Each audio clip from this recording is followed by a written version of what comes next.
Hello, my name is Sophie Turner, and today I want to share a chilling real-life story that still gives me goosebumps every time I think about it. It was one of those nights that pilots dread and passengers remember, the kind of night when the sky feels alive with fury. Flight 739 had taken off from JFK a little after midnight, bound for London. A storm front had been forming over the Atlantic, a massive wall of clouds that radar showed stretching for miles. The captain had reassured everyone that it would be a bumpy ride but manageable. No one expected what came next. About 3 hours into the flight, the aircraft entered the storm's heart. Rain lashed against the fuselage like a spray of gravel. Lightning flashed so close it illuminated the cabin in eerie white bursts, momentarily freezing the expressions of drowsy travelers. The plane jolted violently, causing several overhead bins to rattle open before attendants rushed to secure them. The turbulence was strong but not outside normal limits until the sound began. At first, no one paid attention. A faint, almost indistinguishable noise seemed to echo from somewhere below the galley floor, blending with the roar of the engines and the rumble of the thunder outside. It sounded like static or maybe wind rushing through an open vent. But then, as one of the attendants, Mara, stood by the rear service door, she froze. The noise had changed. It wasn't wind. It was something softer, rhythmic. She tilted her head and listened again. It was crying. Very faint, like someone far away, muffled behind thick walls. A low, broken sob. She stepped closer to the floor hatch that led to the cargo hold access point and crouched, pressing her ear against it. The sound seemed clearer now, a child's voice, fragile and distant, as though carried through layers of air and metal. Mara stood up abruptly, her heart racing, and called over her colleague, Lewis. "Tell me you hear that," she whispered. Lewis frowned, listening. At first he heard nothing, just the plane's endless hum. Then it came again, faint but distinct. A whimper, then a sharp, quick cry followed by silence. He looked at her, his face pale. The two attendants stood there for a few seconds, unsure of what to do. The cockpit was off limits during turbulence, and the flight deck door remained sealed. They exchanged a look that said, "This isn't normal." Mara grabbed the interphone and called the purser, Elise, who arrived minutes later, her hair slightly disheveled from the rocking cabin. "What's going on?" Elise asked. "Listen," Mara said, pointing to the floor. The three of them stood still, barely breathing. Another rumble of thunder rolled outside, masking all other sounds. Then, clear as day, a small thud echoed from below their feet, followed by another faint sob. Elise's eyes widened. Could it be an animal? Maybe cargo? She suggested, though her voice betrayed doubt. Lewis shook his head. "No, cargo is all accounted for. I checked the manifest. There's no live shipment on board." The sound stopped again, leaving an uneasy silence. For the rest of that hour, they tried to dismiss it, telling themselves it must be pressure changes or shifting freight. But every so often, one of them would hear it again. A soft cry, a whisper, or the faintest tap, as though someone or something was moving down there. When the turbulence eased, Elise decided to call the cockpit. She spoke quietly to the captain, explaining what they'd heard. The captain's response was calm but measured. "We can't access the cargo hold mid-flight. It's sealed. Note the time and location, and I'll have it checked on arrival." That should have been the end of it. But the sounds didn't stop. As the hours dragged on, Mara couldn't shake the feeling that whatever was making those noises wasn't mechanical. The cries seemed to come in intervals, sometimes faint enough that she thought she'd imagined them, other times so clear that passengers near the rear lavatories turned their heads, frowning. One woman even asked if there was a baby in the back cabin. Mara forced a polite smile and said, "No, ma'am. Just the storm. It carries sound strangely." But even she didn't believe that. Later, as the plane descended into smoother air, the cabin lights dimmed to a calm blue. The storm had quieted, but something strange happened. The air near the rear galley grew noticeably colder. Mara rubbed her arms, shivering slightly, and glanced at the temperature gauge by the service panel. It had dropped nearly 5 degrees. She checked for drafts but found none. When she leaned against the floor panel again, the cold seemed to radiate upward, almost unnaturally. Lewis noticed it too. "Why is it freezing here?" he murmured. Elise brushed it off, saying the air conditioning might be uneven, but the look on her face betrayed unease. The three attendants decided to stay near the galley until landing, partly out of fear, partly curiosity. They whispered quietly as passengers slept, trying to rationalize what they'd experienced. "I swear," I heard a voice. Mara said softly. "It said something." "I couldn't make it out, but it was words." "Maybe a recording?" Lewis offered weakly. "Like a device left in a bag or something?" "No, it sounded alive," she replied, "and scared." As dawn began to break across the horizon, the cabin brightened with a dull gray light. The storm was finally behind them, and the calm should have brought relief. But when they began their final preparations for landing, one last sound came from below, this time loud enough for all three to hear at once. A single sharp knock, then silence. They froze. Even the passengers nearby noticed, their heads lifting at the sudden noise. Mara forced a smile, muttering something about cargo shifting, but her hands trembled as she secured the galley for landing. None of them spoke after that. When the wheels finally touched down at Heathrow, the tension among the crew was palpable. They went through their landing duties in silence, avoiding each other's eyes. Once the passengers disembarked, Elise immediately filed a report with ground control, citing unusual auditory disturbances in the cargo section. Maintenance was dispatched for an immediate inspection. The rest of the crew waited by the jet bridge, huddled together in uneasy silence. It took nearly half an hour before a ground officer returned. His expression was neutral, professional, but something about his eyes seemed unsettled. "We didn't find anything unusual," he said, pausing. "No animals, no unsecured cargo. Everything's accounted for except—" He hesitated, then added, "There's one item that wasn't on the manifest. A suitcase, frost-covered." Mara felt a chill run through her. Elise frowned, confused. "Frost-covered?" she repeated. "How's that possible?" "The cargo hold isn't refrigerated," the officer only shrugged. "We're checking into it." As the crew gathered their belongings, no one said a word. The storm outside had passed, but inside each of them lingered the same silent question. If no one loaded that suitcase, and if the cargo hold was sealed the entire flight, then where had the cries come from? And why did they sound so human? The captain of Flight 739, Arthur Hayes, had been flying commercial routes for nearly 20 years. He was calm under pressure, the kind of pilot who never raised his voice, even in an emergency. But when the call came from the purser mid-flight, reporting unusual sounds coming from the cargo area, his composure was tested in a way no storm ever had. It was 3:47 a.m., somewhere over the mid-Atlantic. Outside the cockpit, lightning streaked through heavy clouds like veins of fire. The turbulence had been unpredictable, shaking the aircraft hard enough that even the autopilot struggled to keep balance. Hayes adjusted the yoke manually while his co-pilot, First Officer Dan Mercer, listened to the cabin report with a puzzled look. "She said they're hearing—" "Crying," Mercer repeated, eyebrows raised. Hayes nodded, eyes fixed on the glowing instruments. "That's what I heard." She sounds shaken. "Let's stay steady until we're clear of this cell." There was a long pause between them, filled only by the low hum of the engines and the faint rattle of loose items in the cockpit. Hayes didn't believe in superstitions or ghost stories. He'd seen too much to be swayed by fear, but the timing was strange. The turbulence, the storm, and now unexplained noises from the cargo hold. Everything about it felt off. Could it be a stowaway? Mercer asked. Hayes shook his head.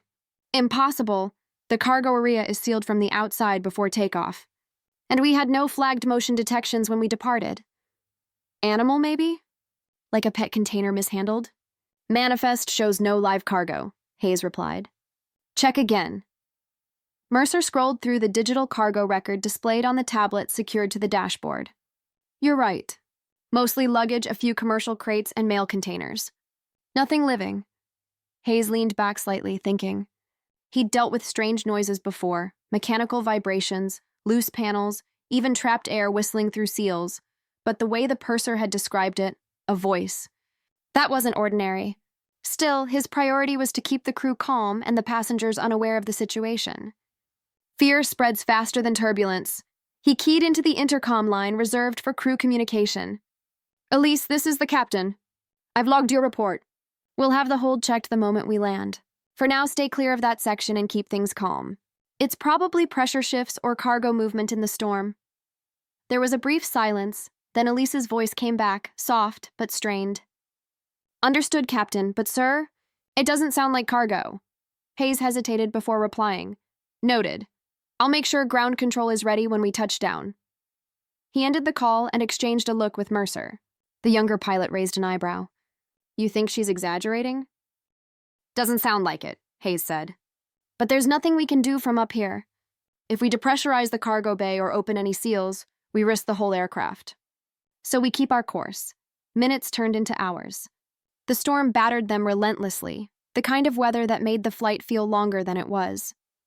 The cockpit lights flickered once, briefly, as a bolt of lightning struck nearby. Hayes glanced at the radar. Massive cumulonimbus clouds loomed ahead, but they were finally nearing the edge of the system. It was around 4:30 a.m. when Mercer broke the silence. You hear that? He asked suddenly, leaning closer to the floor. Hayes frowned. Hear what? Mercer shook his head. It's gone now. Thought I heard something. Like a thud beneath us. Hayes's hands tightened around the controls. Don't start, Dan. I'm serious. Maybe it's what the crew's been hearing. They both sat quietly for a few seconds, listening. Nothing but the mechanical rhythm of flight, steady, controlled. Then faintly, almost imperceptibly, came a hollow knock, like something shifting deep within the cargo structure. It could have been turbulence. Or it could have been something else. Hayes exhaled slowly and forced himself to focus. We're not jumping to conclusions. Could be a crate loose. We'll file the incident properly after landing. He pressed a button on the console and made a quick log entry into the flight's digital. Report 0433 UTC. Crew reported unexplained auditory disturbance from lower hold. No system alerts or cargo anomalies detected. Continuing flight to destination. Inspection required upon arrival. The rest of the flight passed in uneasy quiet. Hayes instructed the cabin crew to keep passengers seated and lights dimmed to maintain order. From time to time, he'd catch himself glancing at the cargo temperature readout on his monitor, a secondary system not often used, but tonight, something about it drew his attention. At 5:10 a.m., just before descent, the readout flickered. For 3 minutes, the sensor recorded an inexplicable temperature drop of almost 20 degrees Celsius in one cargo zone. The warning cleared on its own before Hayes could even note the exact section. He rubbed his eyes, thinking it might be a glitch. Mercer, check that, he said. Temperature sensor just dipped hard. Mercer looked over the readings. That's weird.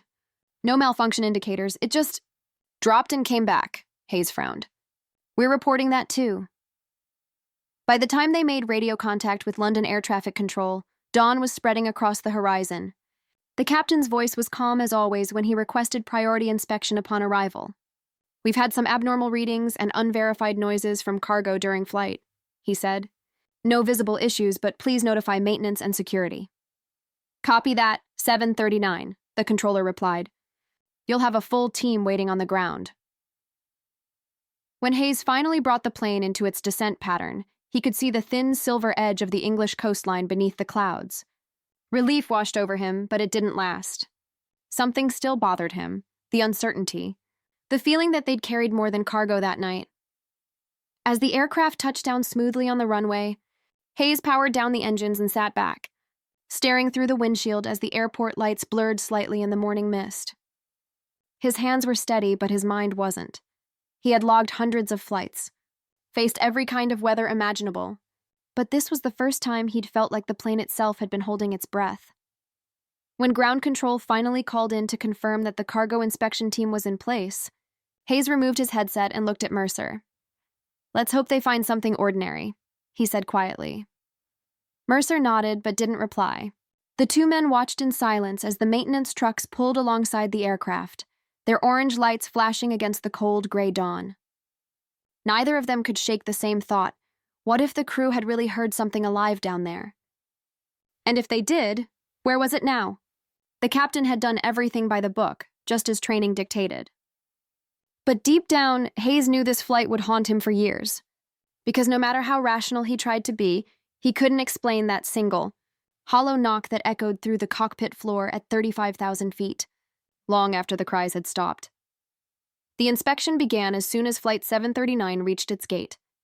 The passengers had already disembarked, unaware of the quiet tension building among the crew, Mara, Lewis, and Elise stayed behind, standing near the rear galley, their uniforms still neat but their faces drawn from a sleepless night. They didn't say much.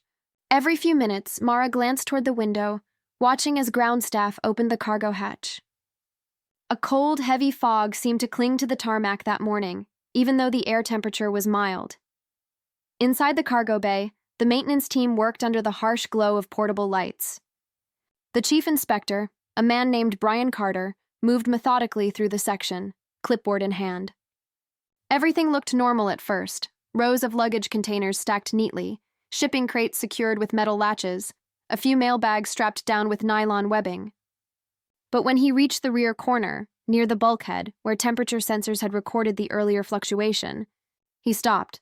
There, half buried behind a stack of standard luggage, was a single suitcase. It didn't belong. Unlike the modern plastic and fabric cases surrounding it, this one was old-fashioned, a large rectangular trunk made of dark leather, its edges lined with tarnished brass. Its handle looked brittle with age, and frost clung to its seams like white lace. Even before touching it, Carter could see a thin mist rising from its surface, the way dry ice fogs in warm air. "What the hell?" he muttered, crouching down. He tapped the outer shell with his glove, and a small flake of ice broke loose, skittering across the floor. The suitcase was cold. "Too cold," he radioed his assistant. "Hey, get me the manifest for this hold. I've got an untagged item here." A few minutes later, the assistant returned, scanning through the tablet's digital list. "There's nothing matching that description. Every piece of cargo is accounted for. You sure? Double-checked with ground load control at JFK before you arrived." They confirmed no extra luggage. Carter frowned. "Then where did this come from?" He called in 2 more staff to help him move the trunk out for examination. When they lifted it, frost cracked along the hinges and the cold seeped through their gloves. The case was heavier than it looked, much heavier, as though something solid and dense was sealed inside. Yet when they set it down on the trolley, it didn't rattle or shift. Back inside the terminal, the airline's security officer, Ruth Gallagher, joined the team. She was a composed woman, used to handling contraband fines or misplaced freight. But the moment she saw the suitcase, her demeanor changed. "That wasn't loaded at JFK," she said immediately after reviewing the records. "There's no barcoded tag, no routing sticker, nothing. It shouldn't even be on this plane." They wheeled it into a small quarantine room near the cargo inspection area. The frost hadn't melted. In fact, the surface temperature was dropping further. A thermometer placed on top read -12 degrees Celsius, even though the surrounding air was at room temperature. One of the technicians, trying to keep it light, joked, "Maybe we just found someone's freezer bag." No one laughed. Ruth instructed them to photograph every angle before opening it. They documented the latches, the brass fittings, the handle, even the faint initials stamped near one corner, AK, barely visible beneath the frost. When they finally pried the locks open, a thin plume of icy vapor drifted out, curling upward like breath in winter air. Everyone took a step back instinctively. The interior was lined with faded blue velvet, stiff from the cold. But what they saw inside stopped them. Nothing, absolutely nothing. No clothes, no equipment, no personal items. Just a thin layer of frost coating the lining, glimmering under the inspection lights. It was as if the case had been emptied moments before, or had never contained anything at all. Carter ran his gloved hand along the bottom. "Feels solid," he said. He knocked on it lightly. A dull, hollow sound echoed. Then, faintly, a second sound seemed to follow, like a whisper reverberating inside the trunk. He froze and looked up at Ruth. "You heard that?" She nodded slowly, her eyes fixed on the open case. "Close it," she said quietly. They sealed it back shut, fastened the latches, and set it aside for further testing. Temperature sensors placed near the suitcase recorded another drop in the surrounding air, 3 degrees in less than a minute. None of the staff could explain it. Meanwhile, in the terminal above, the flight crew was still waiting for an update. Elise checked her watch for the 3rd time. "It's been almost an hour," she said. "They must have found something." Mara stood by the window, arms folded tightly. "I saw them wheel out a trunk," she said. "It looked frozen." "Frozen?" Lewis repeated. "Yeah, like it was pulled from a freezer." The purser looked uneasy. "That doesn't make sense. The hold temperature was stable the entire flight." Before they could speculate further, a security agent arrived. "Captain Hayes and senior cabin crew, you'll need to sign an incident report. Maintenance found an unregistered item. Nothing hazardous, but it's being held for inspection." Hayes appeared moments later, his face as steady as ever. "What kind of item?" The agent hesitated. "A suitcase. Cold to the touch. Covered in frost," Hayes blinked. "Frost in a pressurized hold?" "That's what they said. We're checking security footage now to see how it got loaded." As the agent left, Hayes turned to the crew. "Whatever this is, it stays off the record in casual talk. The last thing we need is passengers hearing ghost stories. But the truth was, no one could stop thinking about it. The strange noises, the cold air, the final knock, everything seemed to lead back to that one suitcase." Down below, the inspection continued. They scanned the case for explosives, radiation, even chemical residue, nothing. The ice inside was pure water, though slightly denser than normal. No fingerprints were found on the handle or locks, as if it had never been touched. The team prepared to transfer it to the airport's secure evidence storage for further analysis. As they did, one technician noticed something odd. A small patch of condensation had formed on the inside of the transparent containment bag. He wiped it with his glove, and for just a second, he swore he saw the faint outline of a handprint appear from inside the frost. He jerked back, startled. Did anyone else see that? But when he looked again, the glass was clean. They sealed the suitcase and marked it for customs and security review. The room's internal temperature had dropped several degrees by the time they left. When they returned a few hours later, the suitcase was gone. Removed by upper-level clearance, according to the logs. No one could say who authorized it. For Captain Hayes, the crew and the ground team, that frost-covered suitcase became more than an unexplained anomaly. It became a quiet legend, something whispered about in hangars and break rooms. Always with the same uneasy conclusion, that it had appeared out of nowhere, carried by a storm, and vanished just as mysteriously. But the strangest part? The cargo bay's temperature data showed one more entry, time-stamped at 5:46 a.m., moments after landing. A brief isolated spike in cabin noise readings, lasting less than 2 seconds. The system labeled it automatically. Audio detected. Crying. When airport authorities took custody of the frost-covered suitcase, they treated it as a standard security anomaly at first, something that could be explained with a little paperwork and technical testing. But by the end of that day, everyone involved knew there was nothing standard about it. The case had been transferred to Heathrow's restricted cargo security lab, a temperature-controlled facility used for investigating suspicious freight. 2 senior officers from the Civil Aviation Authority, along with a forensic team, supervised the examination. The case sat in the center of the room, locked inside a transparent containment box, frost still crusted along its seams. Despite being indoors for hours, it hadn't thawed. In fact, the surface temperature had continued to drop. "Whatever this is, it's not reacting to the environment," said Dr. Evelyn Brooks, the forensic analyst assigned to the inspection. She wore insulated gloves as she placed thermal sensors around the trunk. "It's maintaining sub-zero temperature in a 20-degree room. That's not possible without an energy source." Her assistant checked the instruments again. Surface reading is negative 16 Celsius. Internal temperature's even lower, around negative 21. Brooks looked puzzled. "No power, no coolant, no dry ice residue. It's just cold." Security Officer Ruth Gallagher, who had been present since the plane landed, folded her arms. "Can you confirm it's not dangerous? No chemicals, no explosives?" Brooks nodded slowly. "So far, nothing. It's just frozen. But here's the strange part. Look at this." She pointed to the high-resolution screen displaying the X-ray scan. The suitcase showed solid density around the edges, consistent with its leather and metal frame, but the interior was an indistinct blur, almost like interference. The scanner failed to capture any internal detail. That's not how X-rays behave. Even an empty suitcase shows lining texture. "This looks void." "Void?" Ruth repeated. "Like light and radiation don't pass through it properly." They ran the scan again with higher intensity, but the result was the same, an empty shape with a dark, blurred center. As the scanner powered down, the frost on the trunk thickened, creeping outward across the metal platform. Hours later, another team took swabs from the surface. The ice contained no chemical additives, no trace of refrigerants or biological material. Just frozen water.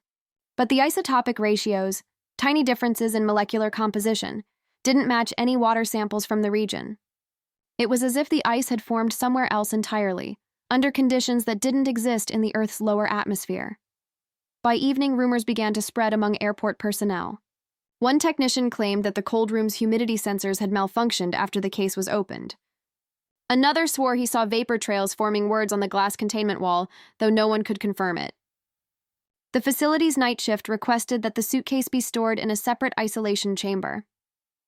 Around midnight, a small group of officials gathered to review the security footage from JFK, hoping to trace where the suitcase had originated. The footage showed every moment of the loading process: containers, crates, luggage, all logged and tagged. No one saw any trace of an old leather trunk. Frame by frame, they watched as the cargo handlers moved through the area. The last recorded image of the hold before sealing showed an empty patch of metal floor exactly where the frost-covered suitcase had later been found. Ruth leaned closer to the monitor. "Pause it there," she said. The technician froze the image. The cargo bay was empty in that section, nothing unusual. But then, when they advanced just one more frame, barely a fraction of a second later, a faint blur appeared. A shape, a distortion of light, almost like heat shimmer. It wasn't clear, but the outline matched the suitcase's exact dimensions. "Could be lens artifact," one of the analysts said quickly. "Could be," Ruth replied. Though her voice said she didn't believe it, they continued playback. The blur solidified into the faint silhouette of the trunk, as if it had materialized mid-frame. No one entered. No one touched it. It was just there. "Go back," Brooks said quietly. "Check the timestamp." The technician zoomed in. The timestamp on the footage, 01:13 a.m. Eastern Time, aligned almost perfectly with the moment the flight passed through the outer edge of the storm cell on radar. That discovery changed the tone in the room. What had started as an odd anomaly now bordered on impossible. The officials decided to classify all information related to the suitcase under restricted access, pending international review. The file was sealed. Meanwhile, in the isolation chamber, the suitcase continued to cool. Temperature readings dropped further overnight, and the frost began to form patterns, spiral shapes that radiated outward from the center, almost like tiny fingerprints pressed into the ice. The lab cameras caught faint movement inside the case, though the internal sensors showed nothing physically shifting. The next morning, when Brooks returned, she found condensation on the chamber glass. At first, she thought it was normal frost melt, but then she noticed something written faintly in the fog. 2 words. "Help me." She froze, heart pounding, and called security. But when they arrived, the words were gone, the glass clean again. She tried to convince herself it was exhaustion, a trick of the light. Still, she couldn't shake the image of those letters forming in cold breath.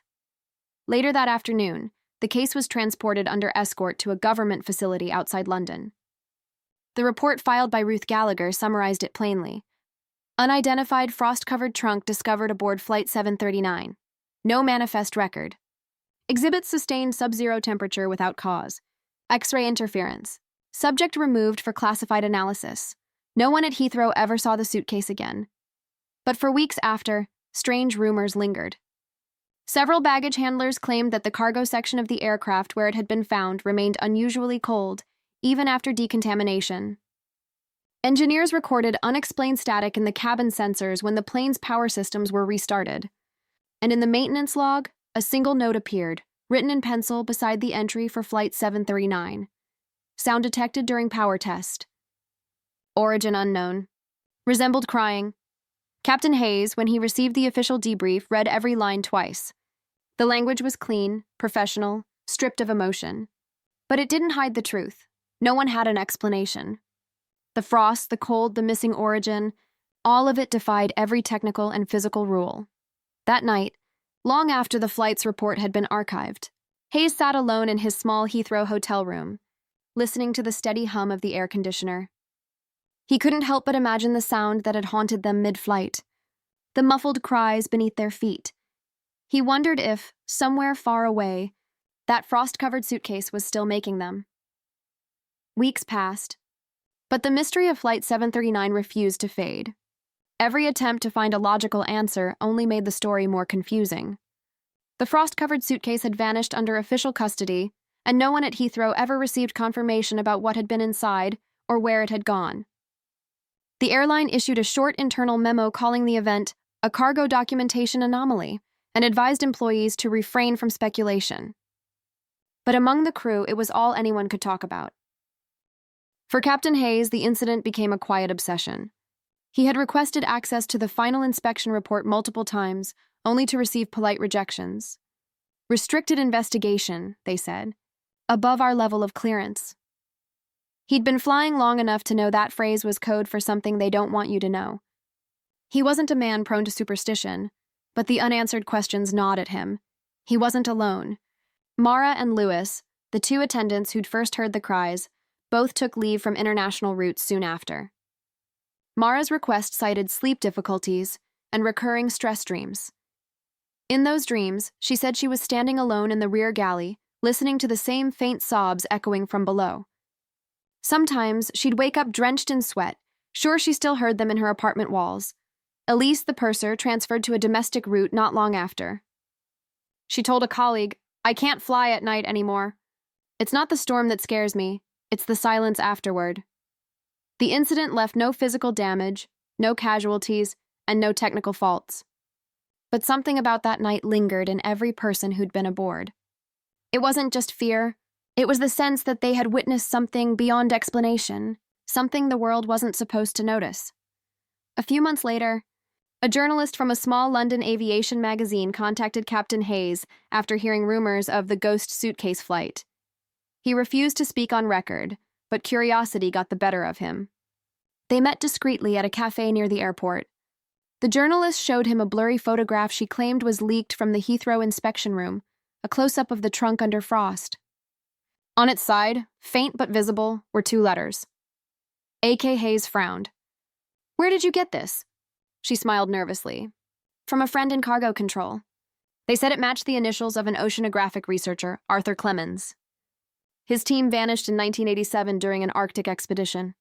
Their vessel was never recovered, but their equipment logs listed a cryogenic sample trunk with the same markings." Hayes leaned back slowly. "You think that's the same trunk?" "I don't know," she admitted. "But if it is, then somehow it ended up on your flight nearly 40 years later." It sounded impossible.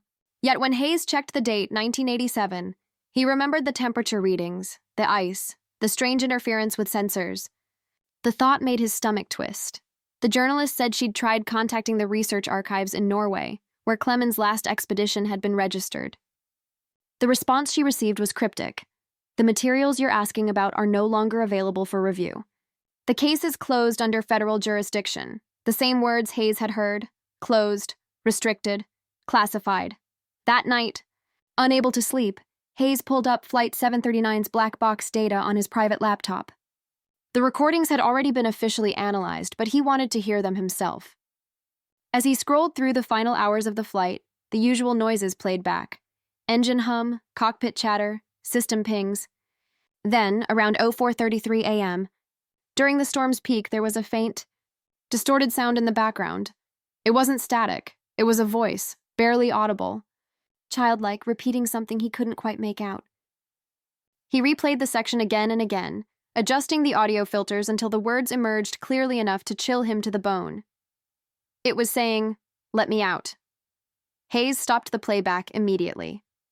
His pulse hammered in his ears. He checked the file metadata. It hadn't been edited. The voice was captured in the original recording, deep in the ambient channel that picked up internal vibrations from the aircraft's structure. In other words, it came from inside the plane. He closed the laptop and sat motionless for a long time. Every logical explanation, sound distortion, data glitch, and mechanical resonance fell apart in his mind. He remembered the temperature drop, the unregistered suitcase, the cries that everyone swore they heard, and now this. The next morning, Hayes went to the airline's operations center to report what he'd found. But when he arrived, the file was already gone. The black box data had been archived and secured. No one could access it anymore, not even the pilots. After that, the captain stopped asking questions. He returned to work, flying his routes with the same quiet professionalism, but something in him had changed. The man who once trusted logic and procedure now carried a silent awareness that not everything in the sky could be explained by physics or training. A year later, a new maintenance team took over the aircraft that once carried the frost-covered Suitcase. During a standard inspection, a technician noticed something odd near the rear cargo floor. When he lifted a metal panel for cleaning, he found a thin layer of frost on the underside, just enough to glisten under the flashlight. It made no sense. The surrounding structure was warm. He scraped a sample with his glove and stared as it began to melt, revealing faint letters etched into the metal, AK. He blinked and looked again, but the letters were gone, fading as the frost disappeared. That discovery was never entered into any official report. The crew that flew Flight 739 had already been scattered across new routes, and the story was quietly buried under layers of routine paperwork and corporate silence. Still, among flight attendants and ground crews, the tale of the frost trunk became a whispered legend. One of those stories that new hires hear during overnight layovers but never find in the manuals. They say that every few years, on flights crossing the same Atlantic route, someone hears it again. A faint, muffled cry coming from beneath the galley floor. And sometimes, when the plane lands, a single piece of unlisted luggage appears among the cargo, always cold, always unmarked, and always gone before anyone can ask where it came from. Months later, the story of Flight 739 had become something of an urban legend among airline staff. Officially, it was closed and forgotten, buried under procedural anomalies and manifest errors. But the people who had lived through it, Captain Hayes, Mara, Lewis, and Elise, never forgot what they'd heard that night. It wasn't something you could dismiss as imagination. It had been too real, too human, too desperate. Captain Hayes retired early, quietly, without ceremony. In interviews, he never mentioned the incident, though he always avoided flying over the Atlantic again. When asked why, he would only say, "Some things out there aren't meant to be found." Mara moved to a smaller airline and eventually left aviation entirely. She once told a friend that she couldn't stand the hum of engines anymore. It reminded her too much of that night's cries. Elise transferred to ground operations, preferring paperwork over red-eye flights. Lewis tried to laugh it off for years, calling it ghost turbulence, but even he admitted that whenever he walked near the rear galley on later flights, he felt the air turn inexplicably colder. The frost-covered Suitcase was never seen again. Heathrow authorities denied having any record of its handling or removal, even though multiple witnesses saw it with their own eyes. Its absence left a void of proof, but not of memory. The audio snippet, the faint childlike voice whispering, "Let me out," was quietly deleted from the airline's archives, labeled as corrupted data. But copies surfaced now and then, passed around in secret among flight engineers and pilots who swore they could still hear it. Over time, theories multiplied. Some said the Suitcase had been part of a lost cryogenic experiment, an artifact that somehow crossed decades and distances. Others believed it carried something supernatural, something that shouldn't have been disturbed. And a few wondered whether the cries had ever stopped at all, or if they simply moved on to another flight, another storm, another night over the Atlantic. In the end, no one ever found a rational explanation. There were no culprits, no science, no closure, just a silence that settled over everyone involved. The incident remained a story whispered among crews during late-night flights, when the cabin lights dimmed and the world below disappeared into darkness. They say that if you ever fly that same route, from New York to London over the cold mid-Atlantic, listen carefully when the turbulence starts. In the hum beneath your feet, you might hear it too. A faint cry, distant but unmistakable, and if you do, don't look for where it's coming from, because whatever's calling out there, it's still waiting to be found.